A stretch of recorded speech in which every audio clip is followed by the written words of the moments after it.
Good morning दोस्तों। जैसा कि पिछले क्लास में हम लोग ने देखा था फिजिजॉब्सन और केमिजॉब्सन के बारे में हम लोगों ने पढ़ा था और उसके बीच में डिफरेंस को हम लोगों ने देखा था। तो फिर आज की क्लास हम लोग की है mainly what are the factors that affect the extent of adsorption. आखिर में एडजॉर्प्शन जो है किसी भी गैस के द्वारा किसी एडजॉर्बेंट सरफेस पे जो एडजॉर्ब होता है वो किस किस फैक्टर्स पे डिपेंड करता है। तो इसके लिए हम लोग को mainly there are 5 factors. Okay, let's start. Okay, तो फिर यदि हम लोग देखें 5 फैक्टर्स, तो फिर 5 फैक्टर्स में से सबसे पहला फैक्टर होता है surface area of the adsorbent. जैसा कि हम लोग पढ़ते आ रहे हैं, हम लोग शुरू से ही पढ़ रहे हैं एडजॉर्बेंट। हम लोग जानते हैं कि एडजॉर्बेंट क्या है, ये एक सरफेस फेनोमेना है। इसको मैंने फर्स्ट क्लास में भी आपको बताया था। Okay, it is a surface phenomena. यदि ये आपका एक सरफेस फेनोमेना है मीन्स कि ये सरफेस पे डिपेंड करेगा। अब सरफेस जितना ही ज्यादा होगा, ये किस पे डिपेंड करेगा, सरफेस पे। अब सरफेस ज्यादा होगा तो एडजॉर्प्शन क्या होगा, ज्यादा होगा। नॉट एडजॉर्बेंट नहीं, ये एडजॉर्प्शन है। Okay, adsorption. ओके, एडजॉर्प्शन क्या है, एक सरफेस फेनोमेना है। अब जितना ही सरफेस एरिया ज्यादा होगा उतना ही ज्यादा एडजॉर्प्शन भी होगा। जैसे एग्जांपल के लिए यदि हम लोग ले सपोज कि ये क्यूब ले रहे हैं। Okay, suppose it is a cube. तो यदि इसके ऊपर एडजॉर्प्शन होगा तो एडजॉर्प्शन इसके टॉप पे ही होगा। एडजॉर्प्शन यदि हम लोग कोई भी सिंगल डायरेक्शन में ले तो फिर इसके टॉप पे एडजॉर्प्शन होगा। तो इसके लिए एडजॉर्प्शन करने के लिए इतना ही एरिया है। बट यदि इसको हम लोग क्यूब को तोड़कर एक फाइनली डिवाइड करके हम लोग एक सिंगल सरफेस बना दें, देन इन दिस केस यहां पर एडजॉर्प्शन के लिए सरफेस एरिया क्या है, ज्यादा है। अब सरफेस एरिया ज्यादा होगा तो फिर जो भी आपके मोलिक्यूल्स ऑफ द एडजॉर्बेंट होंगे वो भी ज्यादा मात्रा में एडजॉर्ब होंगे।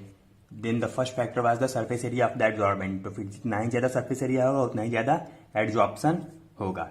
And the second is the nature of the gas being adsorb. अब ये जो कि गैस यहाँ पे एडजॉर्ब हो रहा है इस पे भी डिपेंड करता है। फॉर एग्जाम्पल कुछ इजिली लिक्विफिएबल गैस होते हैं, easily liquefiable gas. Okay, easily liquefiable gas होते हैं। फॉर एग्जाम्पल के लिए हम लोग ले लें इसमें NH3 ले लें। ओके, बाकी भी एग्जाम्पल को देखें तो इजिली लिक्विफिएबल गैस का एग्जाम्पल होता है HCl होता है, ETC। तो ये सारे गैस क्या होते हैं, इजिली लिक्विफिएबल। तो फिर ऐसा पाया गया है कि जो भी इजिली लिक्विफिएबल गैसेज होते हैं वो ज्यादा मात्रा में ज्यादा एक्सटेंट तक एडजॉर्ब होते हैं। ओके, और ये इजिली लिक्विफिएबल गैस मतलब क्या होता है, हम लोग जानते हैं कि जब हम लोग गैस को high pressure and low temperature पे प्रेजेंट करते हैं, ओके, सप्रेस करते हैं, देन गैसेज लिक्विफाई हो जाते हैं। Okay, then that type of gases मतलब कि जो कि आसानी से लिक्विफाई हो जाते हैं वो ज्यादा एडजॉर्प्शन को शो करते हैं। इसके साथ ये भी पाया गया है कि ये इजिली लिक्विफिएबल जो भी गैस होते हैं इनका critical temperature that is TC से हम लोग रिप्रेजेंट करते हैं क्रिटिकल टेम्परेचर को। तो फिर क्रिटिकल टेम्परेचर जितना ही ज्यादा होता है उतना ही आसानी से हम लोग किसी भी गैस को लिक्विफाई कर सकते हैं। ओके, देन मीन्स कि इस ये nature of the gas being adsorb को हम लोग डायरेक्टली बोल सकते हैं कि the easily liquefiable gases are adsorb to a greater extent than the other gases. Okay, now the third factor is temperature. हम लोग इसके बारे में पहले भी पढ़े हैं, जैसे कि हम लोगों ने एडजॉर्प्शन के 2 टाइप्स के बारे में हम लोग पढ़े थे। The first was physisorption, the second was chemisorption. Okay, first को हम लोग देखे थे कि फर्स्ट क्या होता है, टेम्परेचर इंक्रीज होने पे फिजिजॉर्प्शन टेम्परेचर इंक्रीज होता है तो फिजिजॉर्प्शन डिक्रीज होता है। जबकि केमिजॉर्प्शन क्या, आपको टेम्परेचर इंक्रीज होता है तो केमिजॉर्प्शन भी इंक्रीज होता है। ओके, तो ऐसा क्यों होता है, इसके बारे में हम लोगों ने इसके बारे में डिटेल भी देखा था। जैसे कि फिजिजॉर्प्शन में आपके विक वन वाल फोर्सेज ऑफ अट्रैक्शन से सारे एडजॉर्बेंट के molecule surface of the adsorbent पे एक्यूमुलेट होते हैं। दैट्स वाई यदि हम लोग टेम्परेचर इंक्रीज करते हैं तो फिर ये फिजिजॉर्प्शन डिक्रीज होता है। हाउएवर इन केस ऑफ केमिजॉर्प्शन जो भी मॉलिक्यूल्स होते हैं वो सरफेस से केमिकल बॉन्ड के द्वारा जुड़ रहते हैं। उसके बाद हम लोग जानते हैं कि यदि टेम्परेचर इंक्रीज करने पे रेट ऑफ रिएक्शन भी इंक्रीज होगा। अब रेट ऑफ रिएक्शन भी इंक्रीज होगा तो फिर जो भी मॉलिक्यूल्स होंगे एडजॉर्बेंट के वो जो भी मोलिकुल्स होंगे एडजॉर्बेट के, वो एडजॉर्बेंट के साथ टाइटली एक्यूमुलेटेड रहेंगे, मतलब उसके सरफेस पे बने रहेंगे। ओके, तो फिर यहां से हम लोग बोल सकते हैं कि physisorption decreases with increase of temperature, however chemisorption increases with increase of temperature. Okay, और प्रेशर में भी वैसे ही हम लोगों ने देखा था कि फिजिजॉर्प्शन यदि प्रेशर इंक्रीज होता है तो फिजिजॉर्प्शन क्या होता है, भी इंक्रीज करता है। Physisorption increases with increase of temperature, however chemisorption decreases with increase of pressure. Okay, pressure increase होगा तो फिजिजॉर्प्शन भी इंक्रीज होगा, लेकिन प्रेशर इंक्रीज होगा तो केमिजॉर्प्शन क्या होगा, डिक्रीज होगा। ये सब हम लोग देख चुके हैं, तो फिर ये 2 पॉइंट तो आपको याद ही होंगे, बाकी 2 याद करने हैं। ओके, एंड यदि हम लोग 5th पॉइंट को देखें, then the 5th point is activation. अब एक्टिवेशन मतलब होता है कि किसी भी एडजॉर्बेंट के, okay, activation means increasing the adsorbing power of an adsorbent. किसी भी एडजॉर्बेंट के एडजॉर्बिंग मतलब कि वो तेजी से एडजॉर्ब कर सके, वो अच्छे से एडजॉर्ब कर सके, उसके पावर को इंक्रीज करने के प्रोसेस को हम लोग क्या बोलते हैं, एक्टिवेशन बोलते हैं। और एक्टिवेशन को हम लोग अचीव कर सकते हैं 3 मेथड्स के द्वारा। Okay, the first method is, पहला बात की यदि हम लोग एडजॉर्बेंट के सरफेस को रफ बना दे, सपोज करिए कि एक सरफेस प्लेन है, इस पे यदि एडजॉर्प्शन होगा तो वो सरफेस ज्यादा रहे, मतलब कि मानिए 2 सरफेस इक्वल है, ये आपका रफ है, ये आपका स्मूथ है, ओके, प्लेन है, तो इस केस में एडजॉर्प्शन तो होगा, लेकिन जब यही सेम एडजॉर्प्शन इस रफ सरफेस पे होगा तो यहाँ पे मोलिकुल्स फास्टली अट्रैक्ट करेंगे, उसके बाद इसके बीच में जो कि गैप है इसमें तेजी से वो जाकर एडजॉर्ब हो जाएंगे। दैट्स वाई एक्टिवेशन का फर्स्ट प्रोसेस है कि by making the surface of the adsorbent rough. Second process है आपका कि एडजॉर्बेट के जो भी, मतलब जो भी गैस को हम लोग एडजॉर्ब कर रहे हैं या फिर जो भी पार्टिकल्स को एडजॉर्ब कर रहे हैं वो तो एडजॉर्बेंट पे ही एडजॉर्ब होंगे। अब हम लोग मानिए कि एडजॉर्बेंट सपोज करिए कि ये आपका क्यूब ही है, अब इस क्यूब को हम लोग डिसोशिएट कर देंगे, इसको हम लोग डिसइंटीग्रेट करके डिवाइड करके स्मॉलर पीसेज में कर देंगे, तो इसका सरफेस एरिया इंक्रीज हो जाएगा। तो इस तरह से भी ये उसका सेकेंड प्रोसेस है, सब डिवाइडिंग। ओके, सब डिवाइड करके हम लोग कर सकते हैं। And the third process is that by removing the gases, जैसे कि इसके सरफेस पे यदि पहले से कुछ गैसेज प्रेजेंट हैं तो अब इस पे दूसरे गैसेज जब एडजॉर्ब होने जाएंगे तो फिर उनके लिए एफिनिटी बहुत कम रहेगा। बट यदि हम लोग इसके पहले से जो भी गैसेज यहाँ पे एडजॉर्ब है उसको हम लोग यहाँ से रिमूव कर दे तब इसका सरफेस क्लियर हो जाएगा। अब सरफेस क्लियर हो जाएगा तो फिर जो भी आपके एडजॉर्बेंट के मोलिकुल्स हैं वो फास्टली जाकर इस पे एडजॉर्ब हो जाएंगे। देन ये 5 फैक्टर्स आपको याद रखने हैं, और यदि ये 5 फैक्टर्स को हम लोग देखें तो ये रहा। आपको एग्जाम के लिए इतना नहीं याद करना, आपको बस ये 5 पॉइंट याद नहीं चाहिए, बाकी सब कुछ आपको खुद से लिखना है, क्योंकि यदि आप समझे रहेंगे तो एग्जाम में कुछ भी रहे, मतलब ज्यादा मेहनत भी ना करना पड़ेगा। उसके बाद 5 जो भी पॉइंट्स है वो क्लियर है। ओके, सो केवल पॉइंट्स याद करिएगा, उसके बाद एग्जाम में पॉइंट्स के साथ इसका डिस्क्रिप्शन भी लिखना पड़ेगा। सो लेट्स सी फर्स्ट, जैसा कि मैंने बताया, surface area of the adsorption in the surface phenomena, it is found that greater the surface area of the adsorbent, greater is the total amount of gas adsorbed. Thus finely divided metals such as nickel, platinum, etc. are adsorbed to a greater extent. And the second was nature of the gas being adsorbed. जो भी gas adsorb हो रहे हैं जैसे कि easily liquefiable gases NH3HCl CO2 हो गई, ये आसानी से एडजॉर्ब हो जाते हैं। यदि क्रिटिकल टेम्परेचर ज्यादा होता है तो फिर गैसेज आसानी से लिक्विफाई हो जाएंगे। अब जब क्रिटिकल टेम्परेचर ज्यादा होगा गैसेज आसानी से लिक्विफाई होंगे तो फिर उनका एडजॉर्प्शन भी फास्ट होगा। Okay, it will be adsorb on the surface more readily मतलब fast. Okay, the third is effect of temperature, जैसे कि हम लोगों ने पढ़ा फिजिजॉर्प्शन क्या होता है, आपको decreases with increase of temperature, while chemisorption increases with increase in temperature. Pressure में भी फिजिजॉर्प्शन को ही हम लोग फिजिकल एडजॉर्प्शन भी बोलते हैं, increases with increase of pressure, while chemisorption decreases with increase of pressure. यदि प्रेशर इंक्रीज करेगा तो फिर केमिजॉर्प्शन डिक्रीज करेगा।